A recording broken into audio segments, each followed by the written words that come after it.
Hello, another quick video, this time about another quick spur of the moment eBay purchase I made a few days ago. Now, this is the Casio AQ230, which you can find brand new on Argos or Amazon for £25. This one I paid £5 for. Reason being is it was on eBay, not working, and in a pretty poor state, although the photos didn't look too bad. But as soon as it arrived, I could see the thing was absolutely filthy. So the first thing I've had to do is give it a very good clean. The glass, the plastic crystal was wrecked. I've polished that up as much as I can, but there's still lots of scratches on there, but it is a lot better than it was before. And as you can see, it is now working.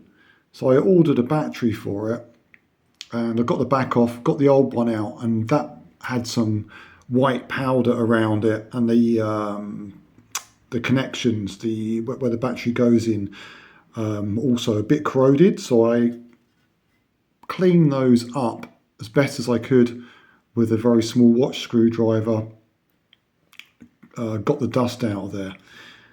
And once the new battery arrived, I popped that in and immediately it was working. So it just needed a battery. The old one had basically started to leak inside, but it hadn't ruined the watch.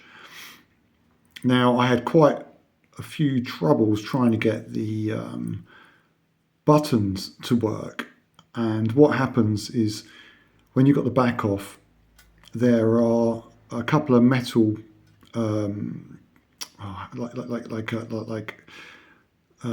switches. So when you push this, there's a little metal strip that bends and then makes contact.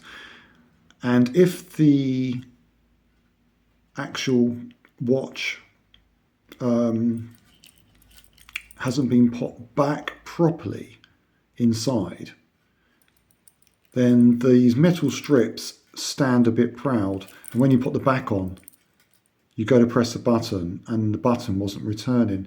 So it took me a while to realise that the movement hadn't quite gone home, or these kind of metal strips I had to persuade back into their position. I mean, not persuade, I mean that sounds like I used a hammer, but you've kind of got to leave them slightly, and then the whole movement slots back in, and then you can put the back on, and then the buttons can be pressed.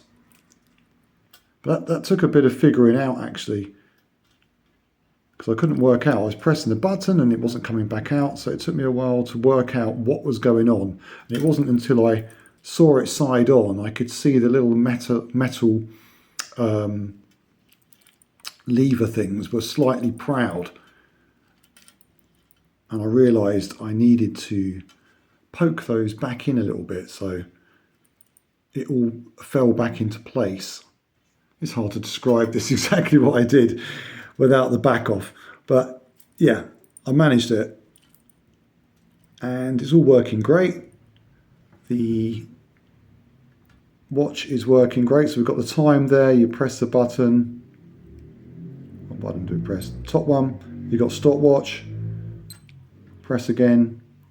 Time. I think there's 2 times. I think you can have 2 different times. So one for a different country.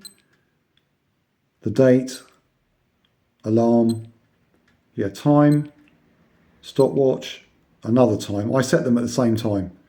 So yeah, I think you could have 2 different times. You can set that for a different time. And then of course you've got the analog watch as well. And I had the same issue with that. I went to press this button, which makes the hands rotate, and it just wouldn't work.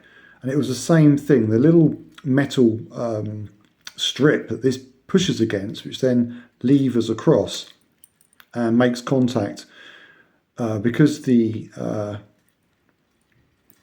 movement inside wasn't in the correct position, or these metal strips weren't in the correct position, it wasn't bending, it wasn't flexing.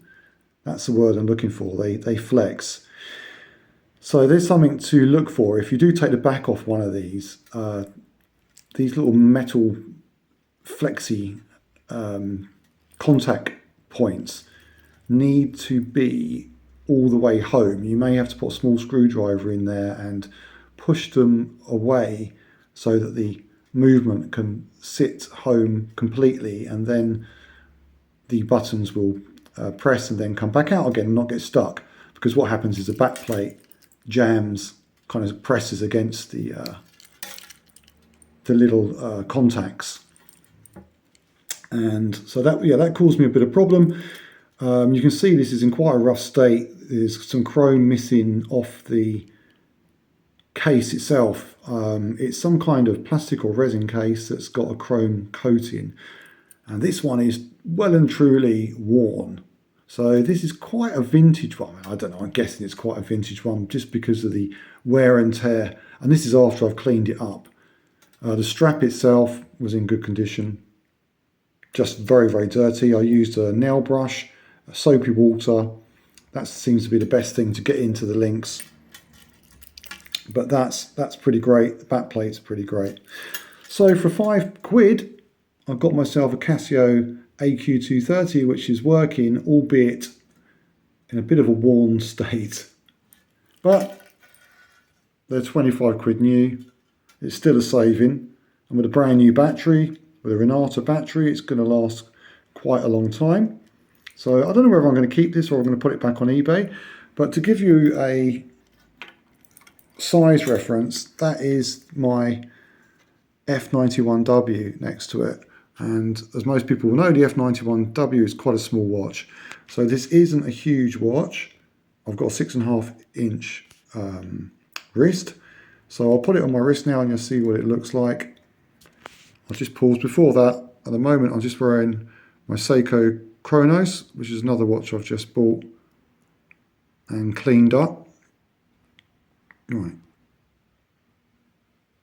So there you go. You can see the size of it. It's not a bad looking watch actually. It looks quite smart.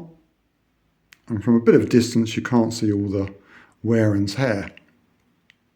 And it's working perfectly. So for £5, I think the battery was £1.50. So for £6.50, a little bit of a polish up, I've got quite a nice classic Casio. Now it won't be water resistant anymore. There was a seal on the back plate and it was only half left. I had to pull it out. So yeah, definitely won't be wearing that in the bath or in a shower or swimming. But yeah, it's fine for dry use. That's the next watch I'll be doing a little video about.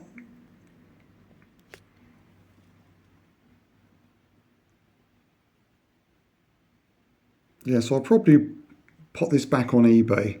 It was a bit of an impulse buy. I just thought I'd see if I could get it working, which I have done. Given it a good clean up. It's going to live for another day. Anyway, hope you enjoyed this video. Sorry about the rambling. Couldn't get my words out today. Take care. Bye-bye.